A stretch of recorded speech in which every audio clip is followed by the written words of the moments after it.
ഇന്നൊരു special drink ആണ് ആശാളിപ്പാല്. ഇതെന്താണ് എന്ന് ആർക്കൊക്കെ അറിയാമെന്ന് എനിക്കറിയില്ല. എന്തായാലും നമുക്കിതൊന്ന് കണ്ടു നോക്കാം. ആശാളിപ്പാല്, അതിനുവേണ്ടി ആശാളി വിത്തുകൾ, അതായത് ഹലീം സീഡ്സ് എന്നാണ് ഇംഗ്ലീഷിൽ പറയുന്നത്. നമ്മുടെ ഫ്ലാക്സ് സീഡ്സിന്റെ ചെറിയ തരികൾ പോലെ ഉണ്ടാവും. ഞാൻ ആമസോണിൽ നിന്ന് വാങ്ങിയതാണ്.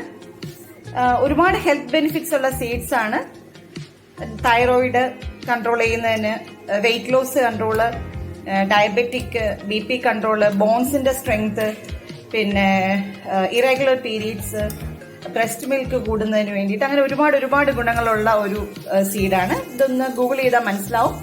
പണ്ട് കാലത്ത് കേരളത്തിൽ ഒരുപാട് ഉപയോഗിച്ചിരുന്നു. നമ്മുടെ നോമ്പ് കഞ്ഞി, കർക്കിടകത്തിലെ ഔഷധ കഞ്ഞി, ഇതിലെല്ലാം ഒരു പ്രധാന ഐറ്റം ഈ ആശാളി വിത്തുകളാണ്, അല്ലെങ്കിൽ ഹലീം സീഡ്സ് ആണ്. ഈ ഹലീം സീഡ്സ് ഞാനൊരു 2 ടേബിൾ സ്പൂൺ എടുത്ത് വെള്ളത്തിൽ കുതിർത്തിട്ടുണ്ട്. ഒരു അരമണിക്കൂർ കുതിർത്തെടുക്കണം.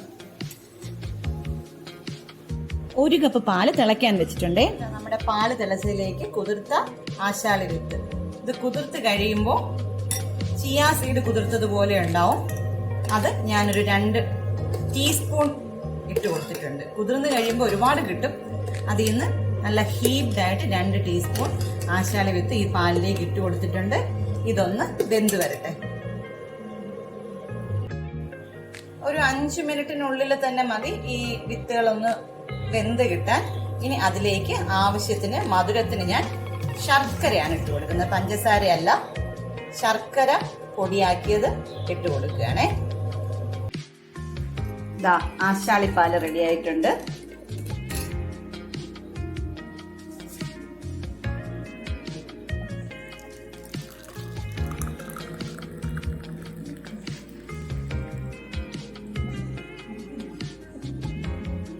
നമ്മുടെ ബോബ മിൽക്ക് ഇപ്പൊ കിട്ടില്ലേ, അതിന്റെ ഒരു ഓൾഡ് വെർഷനാണ്. ഇതൊന്ന് തണുപ്പിച്ച് കുടിച്ചാൽ ബോബ മിൽക്ക് പോലെ തന്നെ ഉണ്ടാവും. അപ്പോൾ എല്ലാവരും ഒന്ന് പരീക്ഷിച്ച് നോക്കുക. വളരെ ഹെൽത്തി ആയിട്ടുള്ള ഡ്രിങ്ക് ആണ്. Thank you.